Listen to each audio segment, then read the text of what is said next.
এখন সবাই কিন্তু কন্টেন্ট মনিটাইজেশন পেয়েও কিন্তু হারিয়ে ফেলছে কিছু ভুলের কারণে। আমিও কিন্তু সেম কিছু ভুল করে ফেলেছিলাম।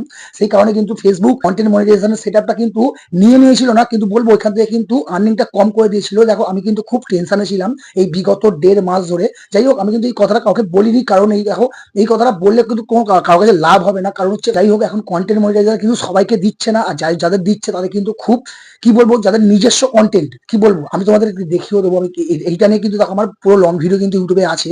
এই অরিজিনাল কন্টেন্ট যে তোমরা দিলে যে তোমাদের কন্টেন্ট মনিটাইজেশন সেটআপটা তোমাদের ফেসবুক দেবে, এটা নিয়ে কিন্তু পুরো লং ভিডিও কিন্তু আমার ইউটিউবে বানানো আছে, তোমরা পারলে কিন্তু দেখে নিতে পারো। আর যাই হোক দেখো তোমাদের কিন্তু মেন জিনিসটা বললাম না, সেটা হচ্ছে আজকে আমি কিন্তু বিভৎস খুশি। সেটা হচ্ছে কারণ ফেসবুক কালকে রাত্রিবেলা 12:30 নাগাদ আমার কিন্তু পুরো জিনিসটা সেটআপটা আমাকে দিয়ে দিয়েছে। যাই হোক দেখো আমি সাইড স্ক্রিনে দেখে দিয়ে দিচ্ছি।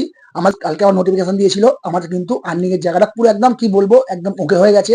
ফেসবুকের কাছে আমি রিকোয়েস্ট করেছিলাম, ফেসবুকের সঙ্গে কথা হয়েছে, সেই জন্য দেখো আমি কিন্তু ওইখান থেকে জিনিসটা আমার পুরো আমি যে পেজটা নিয়ে কাজ করছি, সরি আমি যে আমার যে প্রোফাইলটা নিয়ে কাজ করছি, আমার প্রোফাইলটা একদম পুরো ওকে হয়ে গেছে। তো যাই হোক বন্ধুরা, তোমাদের যদি কোনো এইসব বিষয়ে বা কোনো প্রবলেম থাকে, কোনো ইস্যু থাকে, যাই হোক আমাকে জানতে পারো।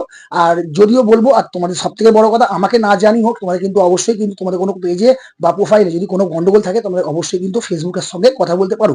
আর দেখো আমি কিন্তু খুবই খুশি, আমার দেখতেই পাচ্ছ সাইডে আমি কিন্তু সব সেট পেয়ে গেছি। আর যেটা প্রবলেম হচ্ছিল এই গত 1.5 মাস ধরে, আমি কিন্তু সেটআপটা পাওয়ার পরও কিন্তু আমার আর্নিংটা কম হচ্ছিল, কারণ হাফ আর্নিং করে দিয়েছিল। আর এখন দেখো আমি কিন্তু আবার ফুল আর্নিং করতে পারবো। তো যাই হোক তোমাদের সব আশীর্বাদের, তো যাই হোক এরকম ভাবে আমার সাপোর্ট করো, পাশে থেকো।